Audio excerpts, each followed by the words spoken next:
Will new readers continue classes after completing the primer and receiving the reading certificate?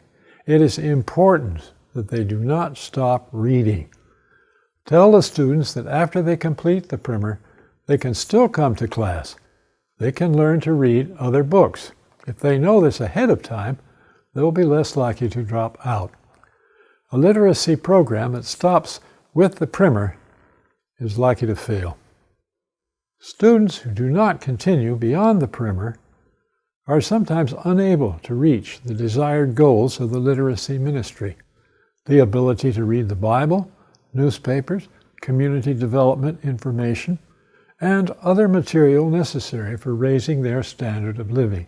There are many post-primer materials that will help your students improve their reading ability and lives in general.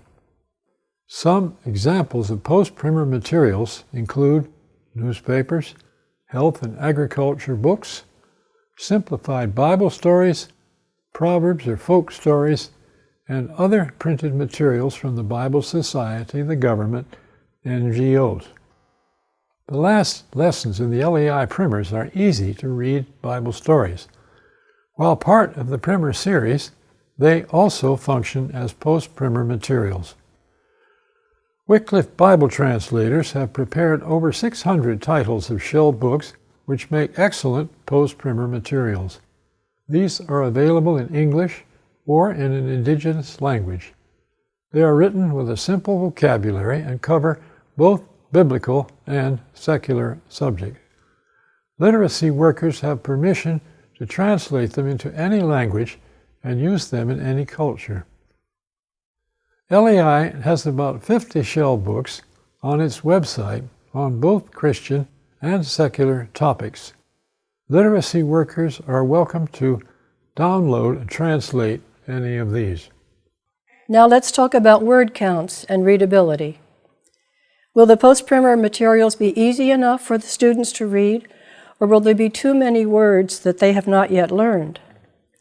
When they finish the primer, some students can begin reading an easy-to-read version of the Bible right away.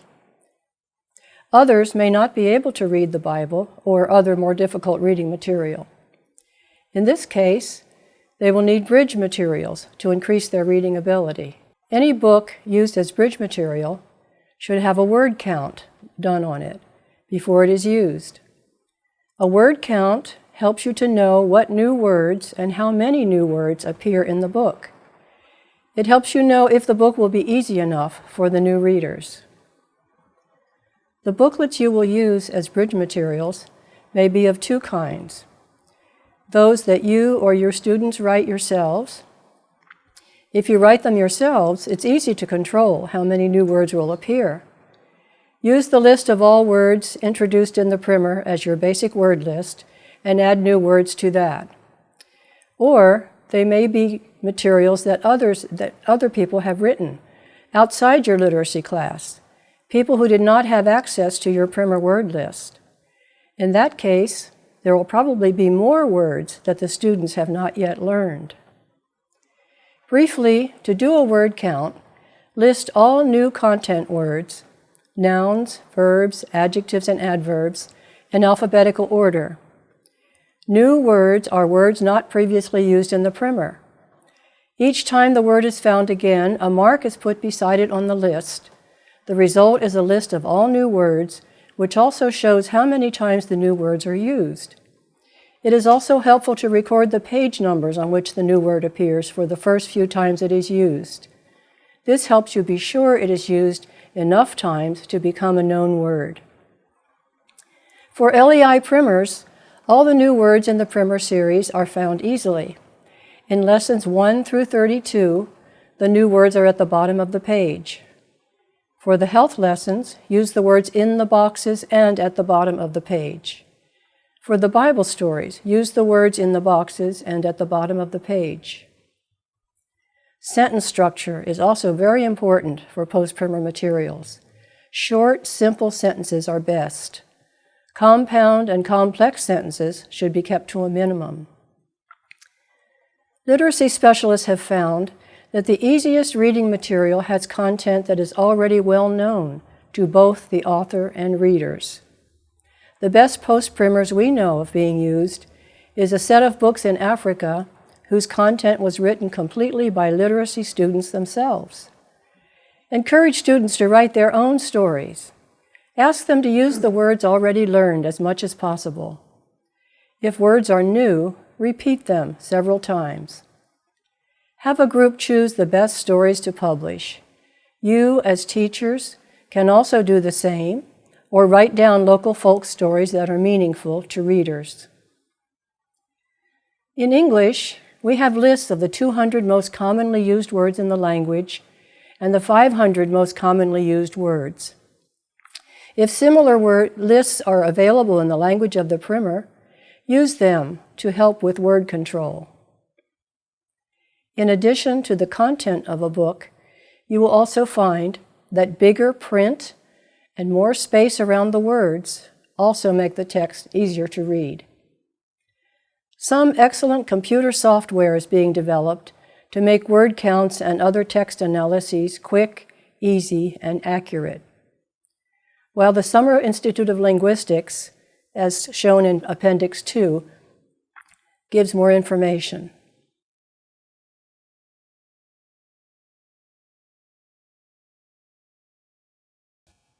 First, secular materials.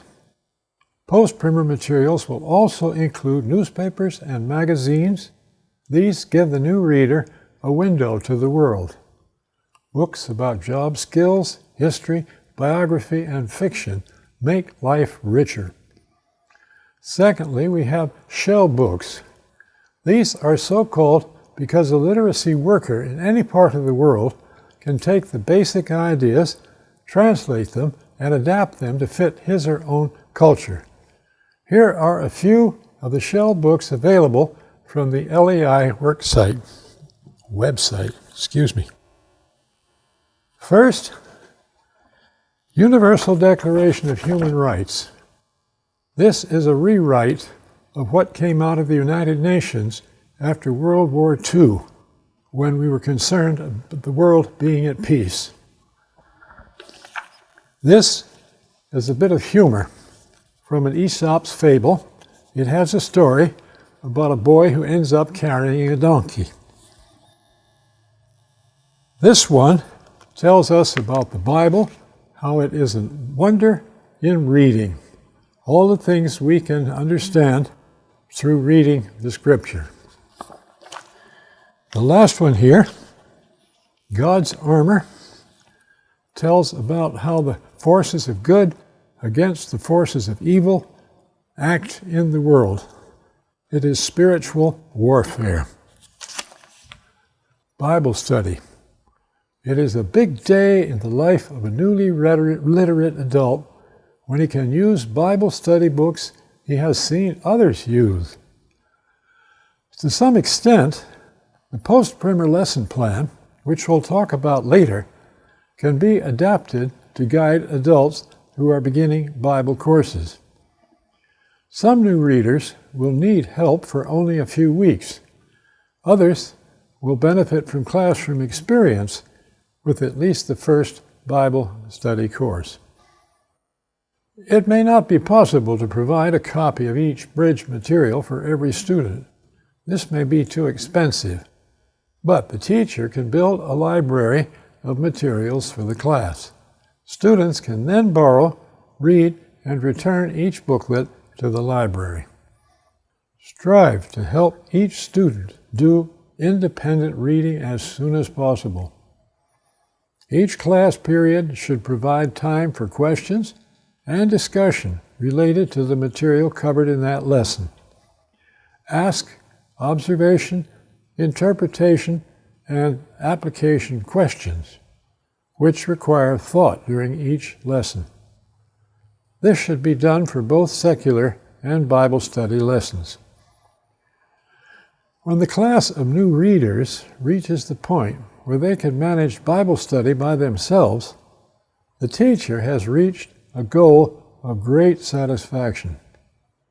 Now, it is time to begin another class of non-reading adults toward that same goal. It is also time to arrange for those independent readers to receive training so they can begin teaching their own literacy classes. And so on and on the literacy cycle goes. Now let's discuss the post-primer lesson plan. First of all, review. Dictate the sentences which were assigned as homework at the end of the previous lesson. Secondly, teaching new words. Write the lesson's new words on the blackboard. Use the new words in short, meaningful sentences.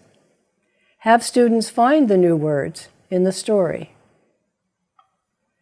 Then have students use the new words in sentences.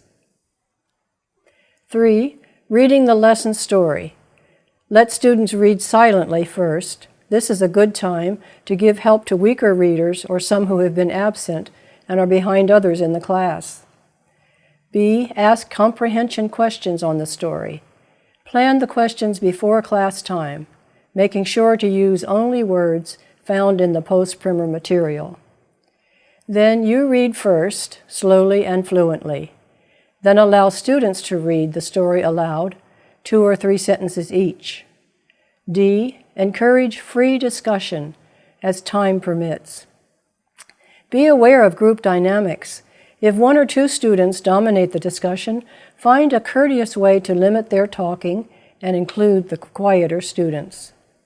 Remember, first, silent reading. Second, comprehension questions. Third, oral reading. 4. Creative writing. Encourage the students to write about what interests them. For example, write about a happy event, a friend's visit, or a celebration. Also help them learn to write about sad and hurtful feelings. You will be surprised at how many will write in beautiful poetic verse. 5. Assignment. Assign students to write the new words at home. Just as during their primer study, have them write words as many times as necessary to be able to write them correctly when they are dictated by the teacher at the beginning of the next lesson. You can ask the students to read the story in the lesson for that day to someone in their home. This gives them additional practice and respect from their family members. When we worked with the literacy teachers in the Congo, we encouraged them to continue meeting with their classes for at least 1 year after graduation. This will help to ensure that they won't lose their literacy skills.